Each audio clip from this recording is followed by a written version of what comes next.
Kunning muhim va dolzarb yangiliklari bilan dunyo yangiliklari o'z ishini boshladi. Ukraina Rossiyaga 100 dan ortiq dron uchirdi. Tojikiston rahbari fuqarolarini vatan himoyasiga shay turishga chaqirdi. Yangi to'fon oqibatida Vyetnamda ko'prik qulab tushdi. Kim Chen In Shimoliy Koreya yadroviy qurollarini kuchaytirishga va'da berdi. Xitoy va Rossiya sentyabr oxirigacha harbiy mashg'ulotlar o'tkazadi. Bu NATOni xavotirga solmoqda.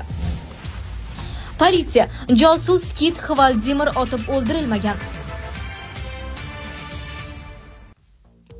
Rossiyaning 9 ta hududi yirik dron hujumiga uchradi.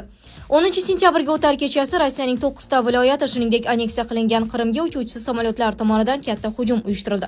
Bu haqda hududlar rahbarlari ma'lum qildi. Portlashlar Belgorod, Kursk, Oryol, Voronezh, Tula, Kaluga, Lipetsk, Moskva viloyatlari va Krasnodar o'lkasida sodir bo'lgan.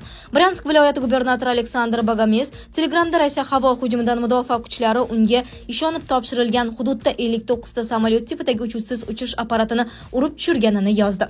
RBK Ukrainaning yozishicha, yarim tundan keyin Bryansk jamoat sahifalarida yangi havo hujumi haqida xabarlar tarqala boshladi. Bundan tashqari internetda dron zarbalari oqibatida sodir bo'lgan portlashlar tasvirlari e'lon qilindi. Xususan, Rosneft yoqilg'i quyish shoxobchasi yaqinida bitta dron portlagani xabar qilinmoqda, biroq aniq manzil ko'rsatilmagan. TASS axborot agentligi xabariga ko'ra, Rossiya havo hujumidan mudofaa kuchlari tomonidan Tula viloyati uzra urib tushirilgan uchuvchisiz samolyot qoldiqlari yoqilg'i energetika inshootiga tushgan. Bildirilishicha, jabrlanganlar yo'q. Tula rasmiylari texnologik jarayon va iste'molchilarga resurslarni yetkazib berish to'xtatilmaganini ma'lum qilgan. Moskva viloyati gubernatori Andrey Vorebyev Telegramda mintaqa uzra kamida 14 ta dron urib tushirilganini yozdi. Unga ko'ra, Ukraina uchuvchisiz samolyotining Moskva viloyatiga uyushtirgan hujumi oqibatida bir ayol halok bo'lgan, yana 3 kishi jarohatlangan. Mahalliy jamoat sahifalarida Zhukovskiy qishlog'i va Lyubertsi va Ramenskiy hududlarida eshitilgan 6 ta portlash tasvirlari e'lon qilindi. Rossiya poytaxti meriyasi ma'lumotlariga ko'ra, Ramenskiy tumanidagi turar joy binosiga dron hujumi yong'iniga sabab bo'lgan. Yong'in binoning 11 va 12 qavatlarini qamrab olgan. Shahar meri Sergey Sobyanin voqea joyida qutqaruvchilar ishlayotganini ma'lum qilgan. Moskvaning barcha 3 ta aeroporti Domodedovo, Vnukovo va Sheremetova o'z veb-saytlarida aytilishicha, hujumlar paytida o'z parvozlarini bekor qilgan. Tojikiston rahbari fuqarolarni vatan himoyasiga shay turishga chaqirdi. Tojikiston prezidenti Emomali Rahmon mamlakatdagi va xorijdagi vatandoshlarni dunyoda og'irlashib borayotgan vaziyat, yangi sovuq urush, tez qurollanish, shuningdek terrorizm va ekstremizm tufayli ogoh bo'lishga va o'z vatanini himoya qilishga tayyor bo'lishga chaqirdi. Bu haqda davlat rahbari 9 sentyabr kuni nishonlanadigan Tojikiston mustaqilligining 33 yilligi munosabati bilan yo'llagan tabrigida aytib o'tdi. Oxirgi 4-5 yil ichida dunyoda vaziyat tobora murakkablashib bormoqda. Qurollanish, sovuq urush, zamonaviy dunyoning tahdid va xatarlari, jumladan terrorizm va ekstremizm, kiber jinoyatlar va boshqa transmilliy uyushgan jinoyatlar har kuni davom etmoqda. Ana shunday notinch zamonda biz hamisha ogoh bo'lib, mustaqillik va ozodlikni himoya qilishga tayyor turishimiz kerak, dedi u.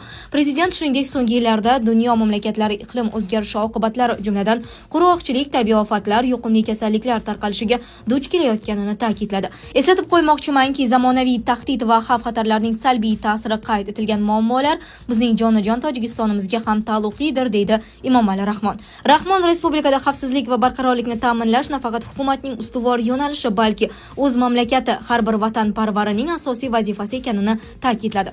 U yoshlarni vatanparvarlik tuyg'usini yuksaltirish uchun tojik xalqining an'analari bilan tanishtirish zarurligini ta'kidlab, mamlakat hukumati tashabbusini ham eslatdi. Har bir oilaga fors adabiyoti klassiki Abdulqosim Firdavsiyning Shohnoma poemasi hamda sharqshunos olim va Tojikiston qahramoni Bobojon G'ofurovning Tojiklar kitobini sovg'a qilish. Yagi to'foni oqibatida Vyetnamda ko'prik qulab tushdi. Vyetnam shimolini qamrab olgan Yagi to'foni davom etmoqda. Kecha 9 sentyabr kuni Phu Tho provinsiyasida gavjum Phong Chau yo'l ko'prigi qulab tushdi. Oqibatda 10 ta avtomobil va 2 ta skuter Xonxa daryosiga tushib ketdi. Bu haqda BBC xabar bermoqda. Nashrga ko'ra, 375 metr uzunlikdagi ko'prikning bir qismi hozircha qulamagan. Ammo yomon ob-havo sharoitida restavratsiya ishlari olib borilishi to'g'risida ma'lumot yo'q. Harbiylarga imkon qadar tezroq ponton ko'prigi qurish bo'yicha ko'rsatma berilgan. Daryoga tushib ketgan 3 kishi qutqarib olindi, 13 kishi bedarak yo'qolgan deyiladi xabarda. Ma'lumot uchun, Yagi to'foni bu yil uchun Osiyodagi eng kuchlisi bo'lib, shamol tezligi soatiga 203 kilometrga yetmoqda. Oxirgi ma'lumotlarga ko'ra, qurbonlar soni 60 dan oshdi. Halok bo'lganlar orasida 68 yoshli ayol, 1 yoshli bola va yangi tug'ilgan chaqaloq ham bor. To'fon uylarning tomini uchirishi va daraxtlarni qo'porishi oqibatida 300 ga yaqin kishi jabrlangan. Mamlakat shimolida 1,5 millionga yaqin aholi elektr energiyasiz qolgan. Kim Chen In Shimoliy Koreya yadroviy qurollarini kuchaytirishga va'da berdi. Shimoliy Koreya rahbari Kim Chen In dushmanlarning har qanday tahdidlarini oldini olish uchun mamlakatning yadroviy imkoniyatlarini kuchaytirishga va'da berdi va yadroviy qurollar sonini eksponent sifatida ko'paytirish siyosatini barqaror olib borayotganini ma'lum qildi. Bu haqda Koreya Markaziy axborot agentligiga tayanib Yonhap xabar berdi.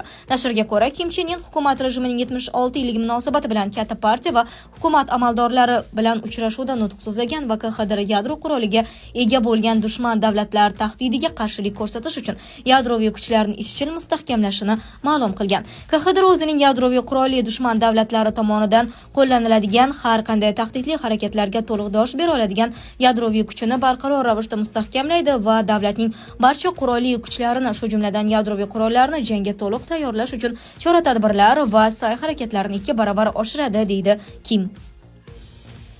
Xitoy va Rossiya sentyabr oyigacha harbiy mashg'ulotlar o'tkazadi. Xitoy joriy oyda Rossiya bilan Shimol 2024 qo'shma harbiy mashg'ulotlarini e'lon qildi. Xitoy Mudofaa vazirligiga ko'ra, ularning maqsadi ikki mamlakat harbiylari o'rtasidagi strategik hamkorlikni chuqurlashtirish va xavfsizlikka tahdidlarga birgalikda qarshi kurashish qobiliyatini mustahkamlashdan iborat. Qayd etilishicha, har ikki mamlakat harbiy dengiz kuchlari va harbiy aviatsiyasi Yapon dengizi va Axatskdagi Rossiya qirg'oqlari oldidagi manyovrlarda ishtirok etadi. Ular orasida Tinch okeanining muhim dengiz hududlariga qo'shma dengiz patruli yuboriladi. Bundan tashqari, XXR Rossiyaning 2024 strategik mashqlarida ishtirok etadi, deyiladi bayonotda.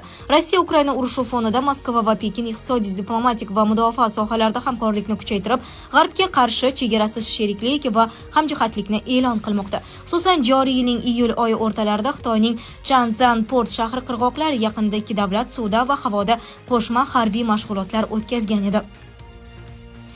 Politsiya: josus Kit Hvaldimir otib o'ldirilmagan.